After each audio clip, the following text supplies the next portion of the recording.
অবৈধ প্রেম ভালোবাসা, কতই না ভয়ানক এই হারাম রিলেশনশিপ। আপনি 5 ওয়াক্ত সালাত আদায় করছেন, রুটিন করে নিয়মিত কোরআন তেলাওয়াত করছেন, আপনি পর্দা করছেন, রাসূল সাল্লাল্লাহু আলাইহি সাল্লামের সুন্নাহ মেনে চলছেন, নিয়মিত কতই না দোয়া করে যাচ্ছেন।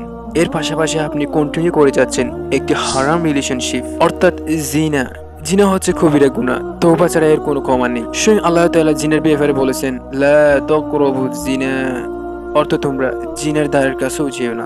আর আমরা জিনের আষ্টে পিষ্টেই জড়িয়ে আছি। শেষ পর্যন্ত হারাম রিলেশনে থাকা মানুষটিকে জীবন সঙ্গী হিসেবে পাবেন কি তারও কোনো নিশ্চয়তা নেই। অধিকাংশ হারাম সম্পর্কে শেষ পরিণতি বিচ্ছেদ অথবা ধোঁকা, অথচ পাপগুলো আপনার আমলনামায় থেকেই যাবে।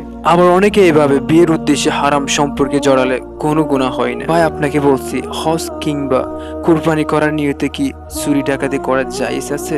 যদি এটা জায়েজ না হয় তাহলে তুমি কি করে ভাবো বিয়ের উদ্দেশ্যে হারাম সম্পর্কে জড়ানো জায়েজ হবে? আবার অনেকে এভাবে বিয়ে করে নিলে হারাম রিলেশনের গুণাগুলো মাফ হয়ে যাবে। এটি নিতান্ত একটি ভুল ধারণা। কবিরা গুনাহ তওবা ছাড়া কখনো মাফ হয় না। আর তুমি বলছো তুমি বিয়ের পর তওবা করে নিবে?